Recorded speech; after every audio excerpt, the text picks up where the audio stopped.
Jordan Peterson is making headlines yet again, and this time, he may not be let off the hook with a slap on the wrist. It all started with news of him being disciplined by a major institution. My colleague, Jordan Peterson, is being investigated by the Ontario College of Psychologists. And he's being investigated by them. He's being threatened by them.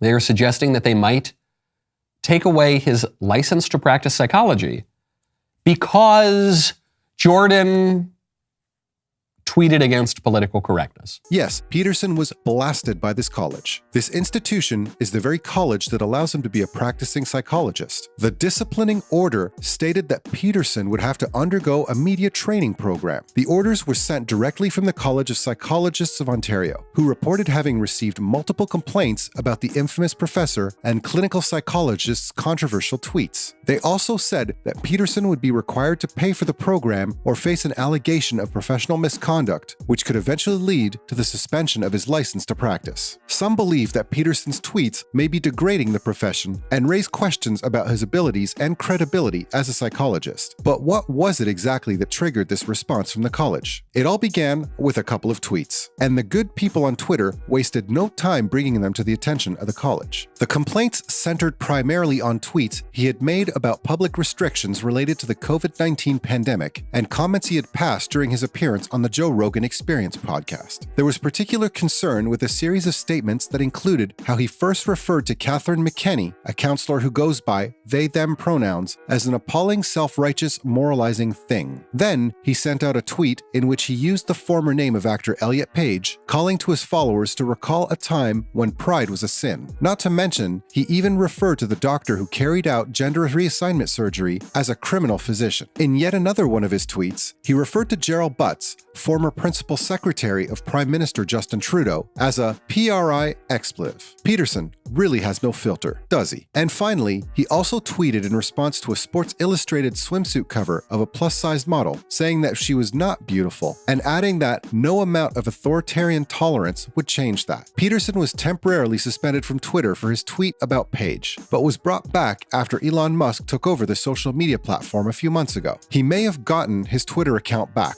but that doesn't mean he was out of trouble. The controversial psychologist has always been rather fond of stepping on some toes, the far lefts in particular. He may have gone a bit too far this time around, and he still won't back down. That's no surprise to anyone familiar with Peterson's work. Since the news broke out, he has come out and said that he has absolutely no intention of giving up his fight against Ontario's psychologist regulatory body. What a surprise. He's accused the college of attempting to restrict his speech and unfairly discipline him for his political opinions. Peterson refused the college's demand, arguing that the tweets that were being cited by them had nothing to do with the profession of psychology, and pointed out how he can either stop or give or accede to the demands or continue the fight. And he's not stopping. The often disputed figure has also said that he no longer treats patients and that his career is instead focused on social and political commentary, believing that this doesn't give the college any right to punish him. But even though he's given up his clinical practice when he gained a global profile and has said that he doesn't want to give up his clinical license. In response to the college's claims, Peterson argues that the opposite is true and that he has actually done more to increase the prestige and trust of the profession than any other psychologist. This all seems very on brand for Jordan Peterson, doesn't it? So why is this big news all of a sudden? Maybe it's because many people are actually on Peterson's side this time around. They aren't too thrilled about the college overstepping its authority. The whole thing has raised issues about them threatening Peterson's right to free speech by penalizing the, albeit controversial, psychologist for his opinions. Take James Turk, the director of the Center for Free Expression at Toronto Metropolitan University, for example. He spoke out against the college's decision against Peterson. Why? Well, because as per Turk, the college isn't exactly authorized to regulate political speech. Their jurisdiction is limited to ethical issues between doctor and patient. Turk is one of the many people who have been deeply disturbed by the college's actions. He said that he finds it concerning that a professional body like the college feels like it has the right to censor political speech of its members. As for Peterson, he has also said that he strongly believes that his fight with the college isn't just about him. Of course, it's always for a noble cause. Instead, he believes that the idea that a regulatory body, backed by government power, can attempt to silence someone by directly threatening their livelihood. So what does the college have to say about that? Well, they aren't going to back down that easily either. The college panel has said that while it recognizes Peterson's constitutional right to freedom of expression, it's also obligated to ensure that Peterson maintains professionalism at all times, considering he remains a member. Apart from that, the college has expressed concerns over Peterson's capabilities as a psychologist because of his clear bias against certain groups of people, minorities, in case it wasn't clear. But Peterson, in true Peterson fashion, has said that his tweets and comments on subjects like gender dysphoria are based on informed knowledge, and that he considers them to be completely professional. So what now? Peterson has gone ahead and applied for a judicial review, and he's coming for the college and its unfair disciplinary measures. The review argues that the college disciplinary measures were completely unreasonable and infringing on his right to free expression as per his Charter of Rights. The same review also argues that Peterson's public statements in no way related to the practice of psychology, are political in nature, and fall within the core of protected expression. It's a difficult issue to pick a side on, for sure, and there's a ton of room for debate and disagreement. But Peterson's lawyers are going in with a seemingly solid case, and they're starting to raise some pretty relevant questions. Richard Moon, a law professor, for example, has said that the college's actions raise some pretty difficult questions regarding authority of a professional body to look over and have the ability to censor the speech of an individual member. So when certain actions or statements are outside that immediate professional relationship between the institution and the individual, how do you define the acceptable and justifiable limits for the individual? But like any other issue like this in the public eye, there's two sides, and the other side is continuing to take a solid stand against Peterson. They're arguing that there's absolutely nothing unfair about professional organizations like the college enforcing codes of conduct for members. The government isn't exactly restricting Peterson's speech. Rather, it's his professional organization, which is entirely responsible for and allowed to make decisions that protect the best interests of its members and the public they serve. Also, this is Canada we're talking about, not America. In Canada, you have the right to free speech, but not if your speech endangers the rights of other Canadians.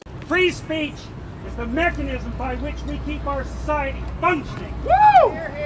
It's as a consequence of free speech and the ability to speak that people can put their finger on problems, articulate what those problems are, solve them, and come to a consensus. And we risk losing. I think the only chance for the members of the tribunal that are investigating Dr. Peterson is the fact that he's probably the best person to cure them of what ails them. Canada doesn't have any unimpeachable or absolute rights. Instead, the right to freedom of expression is subject to reasonable limits as defined by law. And there you have it. That's everything we've got so far on Jordan Peterson's run-in with the College of Psychologists of Ontario. Which side are you on? Let us know. Until then, see you in the next one.